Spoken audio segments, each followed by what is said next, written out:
नमस्कार, ये आकाशवाणी है। अभी आप रैनोमी से समाचार सुनेंगे।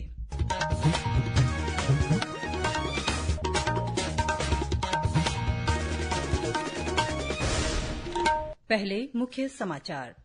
संसद के दोनों सदनों की कार्यवाही विभिन्न मुद्दों पर विपक्ष के हंगामे के कारण दिन भर के लिए स्थगित। राष्ट्रपति द्रौपदी मुर्मू तमिलनाडु की यात्रा के पहले चरण में कोयम्बटूर पहुंची। सरकार ने बाल विवाह मुक्त भारत अभियान की शुरुआत की। बंगाल की खाड़ी के दक्षिण पश्चिम में बना गहरा दबाव आज शाम तक चक्रवाती तूफान पेंगल में बदल सकता है। मौसम विभाग ने तमिलनाडु, पुदुचेरी और आंध्र प्रदेश में बारिश का रेड अलर्ट जारी किया। और लेबनान में इजरायल और हिजबुल्लाह के बीच संघर्ष विराम लागू। अब समाचार विस्तार से। संसद में एक प्रमुख कारोबारी समूह के खिलाफ रिश्वतखोरी के कथित आरोपों सहित विभिन्न मुद्दों पर विपक्ष के हंगामे के बीच दोनों सदनों की कार्यवाही दिन भर के लिए स्थगित कर दी गई। राज्यसभा में पहले स्थगन के बाद सदन की कार्यवाही 11:30 बजे शुरू हुई तो कांग्रेस, वामपंथी दलों, डीएमके, तृणमूल कांग्रेस, समाजवादी पार्टी, आम आदमी पार्टी सहित विपक्षी सदस्यों का हंगामा जारी रहा और सदन की कार्यवाही दिन भर के लिए स्थगित करनी पड़ी। सूचना और प्रसारण मंत्री अश्विनी वैष्णव ने कहा है कि सोशल मीडिया पर अश्लील सामग्री पर अंकुश लगाने के लिए मौजूदा कानूनों को और अधिक सख्त बनाने की जरूरत है। लोकसभा में पूरक प्रश्नों का उत्तर देते हुए श्री वैष्णव ने कहा कि सोशल मीडिया प्रेस की स्वतंत्रता का बहुत बड़ा माध्यम है, लेकिन साथ ही सोशल मीडिया में संपादकीय अंकुश की कमी के कारण अश्लील सामग्री का प्रसारण भी होता है। उन्होंने कहा कि संसद की संबंधित स्थायी समिति को इस मुद्दे पर विचार करना चाहिए और कड़े कानून बनाने चाहिए। श्री वैष्णव ने कहा कि सरकार ने सूचना प्रौद्योगिकी नियम 2021 अधिसूचित किए हैं, जिनमें ओटीटी मंचों के प्रसारकों के लिए आचार संहिता निर्धारित की गई है। आचार संहिता के अंतर्गत प्रकाशकों को ऐसी किसी सामग्री के प्रसारण की अनुमति नहीं है जो कानूनन प्रतिबंधित है। सरकार ने आज लोकसभा को बताया कि भारतीय रेलवे ने हाई स्पीड ट्रेनों की डिजाइनिंग और निर्माण का काम शुरू कर दिया है। एक प्रश्न के लिखित जवाब में रेल मंत्री अश्विनी वैष्णव ने बताया कि इंटीग्रल कोच फैक्ट्री भारत अर्थ मूवर्स लिमिटेड के साथ मिलकर हाई स्पीड ट्रेन सेट की डिजाइनिंग और निर्माण कर रही है। इसकी डिजाइनिंग स्पीड 280 किलोमीटर प्रति घंटा होगी। राष्ट्रपति द्रौपदी मुर्मू तमिलनाडु की 4 दिन की यात्रा के पहले चरण में आज कोयम्बटूर पहुंची। वे कल वेलिंगटन, ऊटी में रक्षा सेवा स्टाफ कॉलेज के एक कार्यक्रम में भाग लेंगे। वे संकाय सदस्यों और छात्र संघ के अधिकारियों को संबोधित करेंगे। राष्ट्रपति द्रौपदी मुर्मू शुक्रवार को नीलगिरी में जनजातीय समुदाय के लोगों से बातचीत करेंगी। केंद्रीय पर्यटन और संस्कृति मंत्री गजेंद्र सिंह शेखावत ने कहा है कि सरकार पूर्वोत्तर राज्यों पर अधिक ध्यान केंद्रित कर रही है, जिससे पर्यटन और बुनियादी ढांचे को विकसित किया जा सके। श्री शेखावत ने आज काजीरंगा राष्ट्रीय उद्यान और बाघ अभयारण्य में अंतर्राष्ट्रीय पर्यटन मार्ट के 12वें संस्करण का उद्घाटन किया। कार्यक्रम को संबोधित करते हुए केंद्रीय मंत्री ने कहा कि पिछले 10 वर्षों के दौरान सरकार ने इस क्षेत्र के बुनियादी ढांचे के विकास के लिए धन आवंटन में वृद्धि की है। उन्होंने कहा कि प्रधानमंत्री नरेंद्र मोदी के नेतृत्व में पूर्वोत्तर राज्यों के प्रति सरकार का पूरा दृष्टिकोण बदल गया है, क्योंकि वो पूर्वोत्तर राज्यों को भारत के विकास के लिए अष्टलक्ष्मी मानते हैं। सरकार ने आज नई दिल्ली में राष्ट्रीय अभियान बाल विवाह मुक्त भारत की शुरुआत की। अभियान का मुख्य उद्देश्य देश को बाल विवाह मुक्त राष्ट्र बनाना है। महिला और बाल विकास मंत्री अन्नपूर्णा देवी ने अभियान की शुरुआत करते हुए कहा कि सरकार ने 130 जिलों की पहचान की है, जहां इस अभियान को मुख्य तौर पर चलाया जाएगा। उन्होंने कहा कि बाल विवाह न केवल एक अपराध है, बल्कि मानव अधिकारों का उल्लंघन भी है। अन्नपूर्णा देवी ने कहा कि बाल विवाह मुक्त भारत अभियान केवल 10 और 15 दिन का आयोजन नहीं है, बल्कि ये एक निरंतर प्रयास है। कार्यक्रम के दौरान अन्नपूर्णा देवी ने बाल विवाह मुक्त भारत पोर्टल का भी अनावरण किया। इस ऑनलाइन प्लेटफॉर्म को जागरूकता बढ़ाने, बाल विवाह को रोकने और बाल विवाह की घटनाओं को दर्ज कराने के अभियान के लिए विकसित किया गया है। सरकार तटवर्ती क्षेत्रों के आसपास कल से खनिज ब्लॉकों की नीलामी की पहली श्रृंखला की शुरुआत करेगी।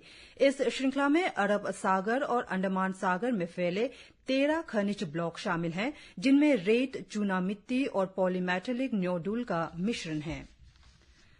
जम्मू कश्मीर में जम्मू पुलिस ने प्रतिबंधित संगठन जैश ए मोहम्मद और लश्कर ए तैयबा से जुड़े आतंकी नेटवर्कों पर कल धावा बोला। पुलिस ने राजौरी, पुंछ, किश्तवाड़ और उधमपुर जिलों में विभिन्न ठिकानों पर 56 छापे मारे। पुलिस ने इस बड़े अभियान में आतंकी संगठनों से जुड़े कई लोगों को गिरफ्तार किया और बड़ी मात्रा में आपत्तिजनक दस्तावेज, इलेक्ट्रॉनिक उपकरण, बेहिसाब नकदी, हथियार और गोला बारूद बरामद किए।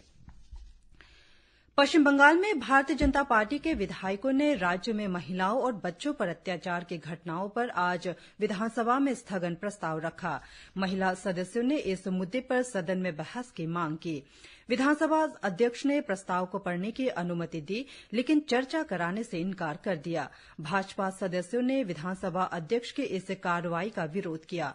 भाजपा ने यह भी आरोप लगाया कि पार्टी विधायक तापसी मंडल जब इस मुद्दे पर बोल रहे थे तो उनका माइक बंद कर दिया गया। गुजरात प्रधानमंत्री सूर्य घर मुफ्त बिजली योजना के अंतर्गत छतों पर सौर प्रणाली लगाने के मामले में गुजरात सबसे अग्रणी राज्य है। लोकसभा में एक लिखित उत्तर में नवीन और नवीकरणीय ऊर्जा राज्य मंत्री श्रीपद नाइक ने बताया कि 26 लाख आवेदन प्राप्त हुए हैं और देशभर में 6,16,000 सौर प्रणाली स्थापित कर दी गई है। गुजरात में इनकी संख्या सर्वाधिक 2,81,000 है। भारतीय तटरक्षक की 11वीं समुद्री खोज और बचाव अभ्यास कार्यशाला कल से केरल के कोच्चि में शुरू होगी। रक्षा सचिव राजेश कुमार सिंह 2 दिन की इस कार्यशाला का उद्घाटन करेंगे। कार्यशाला में क्षेत्रीय सहयोग के माध्यम से खोज और बचाव क्षमताएं बढ़ाने के तरीकों पर चर्चा होगी। इजरायल और हिजबुल्लाह के बीच युद्ध विराम का ऐतिहासिक समझौता हुआ है, जो भारतीय समय के अनुसार आज सवेरे 7:30 बजे लागू हो गया है। दोनों पक्षों के बीच महीनों के भयंकर संघर्ष में हजारों लोगों की जान जाने के बाद ये समझौता हुआ है। अमेरिका की मध्यस्थता में हुए इस युद्ध विराम समझौते को 14 महीनों से चले आ रहे युद्ध में निर्णायक मोड़ माना जा रहा है। आज सवेरे 10:30 बजे तक युद्ध विराम के उल्लंघन का कोई समाचार नहीं है। भारत ने इजरायल और लेबनान के बीच युद्ध विराम का स्वागत किया है।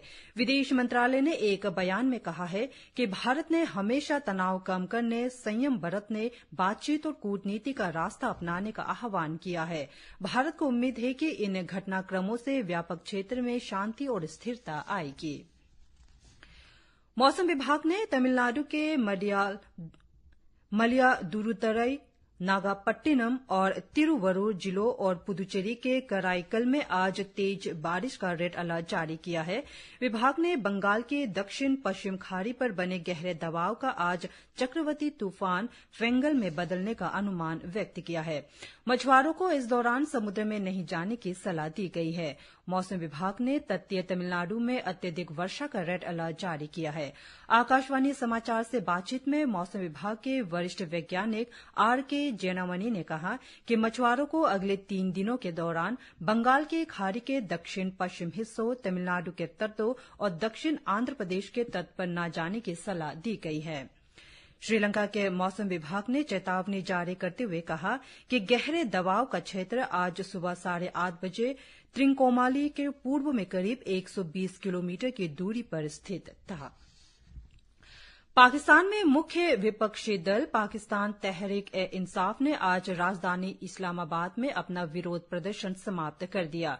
ये फैसला 2 दिन से जारी प्रदर्शनों में सरकार द्वारा कल रात पार्टी के सैकड़ों समर्थकों की गिरफ्तारी के बाद किया गया। गृह मंत्रालय ने कहा कि जेल में बंद पूर्व प्रधानमंत्री इमरान खान की पार्टी के शीर्ष नेता इलाके से फरार हो गए। 55वें भारतीय अंतर्राष्ट्रीय फिल्मोत्सव में आज प्रख्यात फिल्म निर्देशक तपन सिन्हा की फिल्म यात्रा पर विशेष कार्यक्रम the spectrum and the soul आयोजित किया गया। अर्जुन चक्रवर्ती, एन मनु चक्रवर्ती तथा जानी मानी अभिनेत्री शर्मिला टैगोर की सदस्यता वाले इस प्रतिष्ठित समूह ने तपन सिन्हा की अतुलनीय निर्देशक कला पर अपनी बात कही। आकाशवाणी से बातचीत में अर्जुन चक्रवर्ती ने बताया कि तपन सिन्हा ने 48 फिल्मों का निर्देशन किया, लेकिन किसी भी फिल्म में विषय और शैली को नहीं दोहराया। इसी के साथ ये समाचार बुलेटिन समाप्त हुआ। नमस्कार।